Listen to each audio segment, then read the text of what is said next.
Hi, this is Scott Garibay, and today we're going to look at what I think is a mega collectible within the Dungeons and Dragons product family. Okay, so what is that? It's what I call the Orange Spine Easleys. The Orange Spine Easleys are a very special set of collections from within Dungeons and Dragons first edition. Now, why? And actually, I'm looking at starting this collection myself. So, my greatest Dungeons and Dragons collection, as it stands right now, is I own the 1E PHB, the 2E. I own the 1E PHB, DMG, and Monster Manual. I own the three core books in first edition, second edition, third edition, fourth edition, fifth edition, all of them, right? I can tell you I have really distinct memories of buying fourth and fifth, right? And those are stories in themselves. But I'm about to start my second real serious Dungeons and Dragons collection. And what I mean by is this is going to take probably months or years to complete this collection. And I just want to share it with you because I really think everybody should be collecting these up. And also, I think you should consider doing this collection for two reasons. I think it would be fun to collect these, and then also I do think they'll go up, right? I personally think they will go up in value. That doesn't mean they will. No, any kind of prediction stuff is very difficult, but I think these are going to go up in value. And the third reason is I'm convinced I want to be the very best fifth edition dungeon master I can be, and because that's the edition we're in currently. And I think if you understand the history of the game, it really helps you understand appreciate the now and really up your game. So I'm going down this road because I think these books are going to go up in value. I think that's the least important of them. I think this is a mega collectible within the product within the Dungeons and Dragons product family, and I think collecting these is going to help, and then of course reading them is going to. Oh, and by the way, buying them it helps me, right? Because I PDFs don't excite me. But I will read these if I get these in my hands. So let's go. Let me explain. Let me show you the Orange Spine Easleys. So the Orange Spine Easleys are a really incredible collection within the Dungeons and Dragons community, within the product family of Dungeons and Dragons hardbacks, and this is it. This is all of them. Okay. Now you can see the spines here, and that's what we're talking about. The orange spine. A lot of you have seen these. These are from first edition. And you can see it says Advanced Dungeons and Dragons on there, but these really are 1E. And there are 12 Orange Spine Easleys. Now, why do we call them the Orange Spine Easleys? For two reasons. The first reason is the spine is orange. Okay. Now we'll hold off on the second one for 1 minute, but I'm just going to read them through, right? So you can see it here. It's the Player's Handbook, it's the Dungeon Master Guide, and it's the Monster Manual. Okay. Now, so you have the Orange Spine Easley core, right? Then you have the Monster Manual 2, which is really unique, right? So it's kind of really special. They haven't done that for every edition. I know first edition had a Monster Manual 2, fourth edition had a Monster Manual 2. I'm not sure about second and third edition if it had a Monster Manual 2.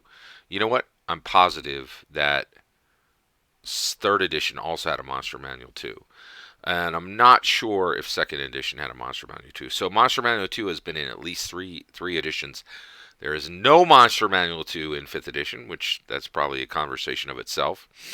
Also, there are setting books within the Orange Spine Easleys. Greyhawk, Oriental Adventures, and one more in here. There's one more. Oh, Dragonlance. So those are some heavy hitters, right? Oriental Adventures is a much beloved Dungeons and Dragons setting. It hasn't. There was no Oriental Adventures in fourth edition, none in fifth edition. There was in third edition. It was called Rokugan, which is really fascinating. So really quite unique settings. So you have Dragonlance, you have Oriental Adventures, you have Greyhawk, three different setting books that are all within the Orange Spine Easily collection. You also have two survival guides. You have the Dungeoneer Survival Guide, and you have the Wilderness Survivor Guide. Really fun little paired collection there. You, in addition to that, you have the Unearthed Arcana book. You have the Legends and Lore, and finally you have the Manual of the Planes. Right. So there's some really nice little sub collections even within this collection. But I am intending now to collect all of the Orange Spine Easleys. Okay. Now these books can be gotten as cheap as $20, okay? But I have also seen prices as high as 900 on these on an individual book within this collection. So every single book you're looking at ranges between $20 and 900 compared on and all that's on how good is the edition, how good is the individual book you're buying, what condition, right? Now let's talk about this. So orange spine, you're looking at it, you can see it, right? By the way, there's some subsets even within that. Notice 1, 2, 3, 4, 5, 6. 6 of the 12 books have only Gary Gygax's name on the side. The other thing I love is the Dungeon Master Guide, the Player's Handbook, and the Monster Manual. Who are these by? Gary Gygax. No one else. That's it, right? That's how I like the credits to be done. People can squawk all they want about Arneson. I've been studying the history of Dungeons and Dragons. When Dungeons and Dragons started up, okay, to make the first printing, Gary Gygax took $1,000 out of his own pocket. Nobody thought this was going to work, or like nobody knew this was going to work, right? Don Kay took $1,000 out of his pocket. Brian Bloom took $2,000 out of his pocket. You know what Arneson put up? Goose egg, right? When you talk, it kind of, I don't know. It really gets me a little bit that Arneson gets as much credit as he does. Gygax is. This game would not exist without him. I'm convinced of that. I'm not convinced that Dungeons & Dragons would not exist without Dave Arneson. It's a whole thing. Sorry to get sidetracked. Stay on target, Red 5. All right, so let's get rolling here. All right. So I'm just so excited about these books, these Orange Spine Easleys. I think I'm really excited about this. So I intend to collect every single one of these. Okay. Now, by the way, unfortunately, I've owned quite a few of these in my past, right? But they all slipped through my fingers, right? Some of them I lent to friends and they never got, and then I moved, or some nonsense like that. Others I sold, and I don't regret that. I'm a husband. I'm a Christian husband and a father, right? And there have been times where I've sold collectibles. There really have been times where I've sold collectibles. If you're gonna go the long distance in marriage, sometimes you need to do what's necessary, right? So I've had a few of these. I've sold different times, and fortunately we're well past those days now. Hopefully we'll remain past those days, but so. Yeah, at this point, I'm gathering a lot more collectibles than selling, so that's good. That's good, right? Yeah, and also I just celebrated my 29th anniversary, so wedding anniversary. So things are good. Things are good. All right. So, and that's another reason why I'm celebrating the fact that I've now reached a point where I can buy the books I want, and I wish the same for all of you. I really do. I'm really blessed, and I just want to take a minute. So we've seen the spines, orange spine. Easley. Why are these called the Easleys, the Orange Spine Easleys? Well, here we go. All right, so the reason they're called the Orange Spine Easleys is Jeff Easley. Look at that cover. Look at that dope wizard with his, with magic coming out of his fingers. Woo! That looks hot. I really love that cover, right? Well, this is done by cover artist Jeff Easley. Every single one of these books has a Jeff Easley cover. This is the most consistent, the most spectacular, the most unifying set of images that exist within Dungeons and Dragons. If you own the Orange Spine Easleys, you got the best D&D art that ever existed in one slim group, in one slim band of inches. Like, this is it. This is where it lands. Ain't nobody come close since. Like when it comes to super dope, hardback covers, all one vision that spans years. No, nothing in the Dungeons and Dragons product family even comes close. The Orange Spine Easleys are the MacD. Like they scream style. They scream Dungeons and Dragons. They scream professionalism, right? There's some trash covers on some D&D hardback books, right? Especially from early on. Like, you're like, did, Gary's best friend do that? And you're like, yeah, I think so. Like, Jeff Easley ain't nobody's best friend. Jeff Easley throws down when it comes to art, and these covers are amazing. Let's look at them, right? We're going to look at every one, right? Here we go. Dungeon Master Guide. Again, Just this super dope dude opening up these golden doors, uh, and look what's behind him. Just a huge, pile of golden coins. Amazing. Every single one of these images just evokes the raw energy that the Dungeons and Dragons name imbues. And honestly, I have to say, we've had some.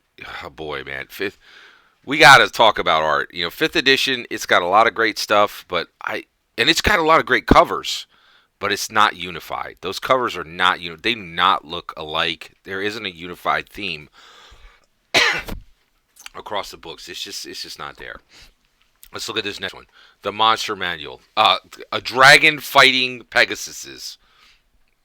It's like every single one of these is just more D&D than the last. Also, you got that TSR note down on the bottom. Just, pure awesome, right? This is really great. Look at this Monster Manual 2, right? So I love, it's just extra. It literally is Monster Manual 2, and it's like art, right? The art is incredible. Look at this. You got this, I think that's a troll, and he's just going up against a straight sword and board fighter. It's really something. So basically, the next one is Greyhawk Adventures. So Greyhawk is really not. Gary Gygax was a genius. Greyhawk wasn't genius. It was not a great. Greyhawk is like, why do we need this? Like, it's just a bad loader. And once Faerun dropped, I don't even know why we even talk about Greyhawk anymore. So this has a great cover. It's really good art wise.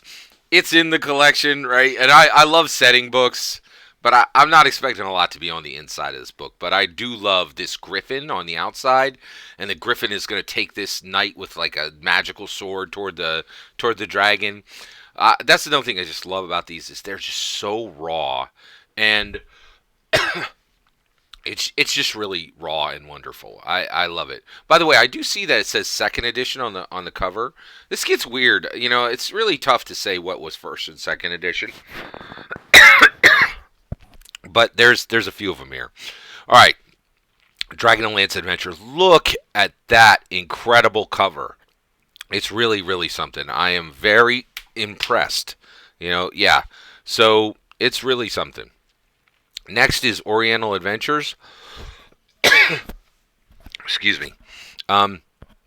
So Oriental Adventures is very, very unique book. I'm not sure we're ever going to see Oriental Adventures again. I think we might be able to. Fantasy Flight Games just did Legends of the Five Rings, which is very, very. I think it has a really strong Chinese-Japanese base, right? Fantasy base. I'm not sure if we're ever going to see another Oriental Adventure. So, this is in the Orange Spine Easleys. It is a setting book. I'm a huge Japanophile. I just really, really like Japan, so I'm excited to see this book. I'm definitely going to be careful, as I go through this to look and see if this was respectful of that culture. I'm curious to see, so we'll see where that lands. Next is Dungeoneer Survival Guide. The Dungeoneer Survival Guide is really, really unique. I love these survival guides because I think it's really awesome to say in Dungeons and Dragons, it's not just monsters that can kill you, the environment can kill you. And that's what's so great about these books. Next is the Wilderness Survival Guide. And both of these are just like, if you in a dungeon, the moisture alone could kill you, right? If you're in the wilderness, you could die in a million different ways and never see a monster, right? And it's just such a great part of Dungeons and Dragons. All of these books are just a massive celebration of what Dungeons & Dragons is visually on the cover, right? Jeff Easley really delivered. Now, this one's really neat. This is Legends and Lores. That's a rename of deities and demigods, right? Look at that! Really, I think that's Odin on the cover there. Really, very, very cool. Just a great cover. And then we have the Manual of the Planes. And the Manual of the Planes, which is that also, the reason I love this is it really goes into the scope of Dungeons and Dragons and how broad Dungeons and Dragons is. That there's tons of worlds you can explore. Uh, Brilliant, brilliant, beautiful color. Look at those really rich dark reds and the deep black, and look at that. Look at this, planeswalker here. There's space behind him, which is kind of like foreshadowing what you're going to see for when we hit Spelljammer, which I think is a really interesting aspect of Dungeons and Dragons. And last is the Unearthed Arcana. This is just a beautiful cover. More than anything, this honors Gary Gygax, right? Because if you look at Gary Gygax and what he looked like, that's him on the cover. If you never saw that, like go look at his picture and then look at his picture on Wikipedia, and you're like, yeah, that's Gary Gygax. So it's pretty incredible, and it's just a great honoring of him. And again, if you look at the colors and just the richness, the art mastery that you're looking at is truly incredible. This is the Orange Spine Easleys. I am so excited about these, and I just can't wait to begin my collection. And I'll be sharing with you what I pick up and when I pick them up. And I'm really just super, super excited about this. Thank you very much for letting me share this with you. Please consider liking and subscribing, and have a wonderful millennium.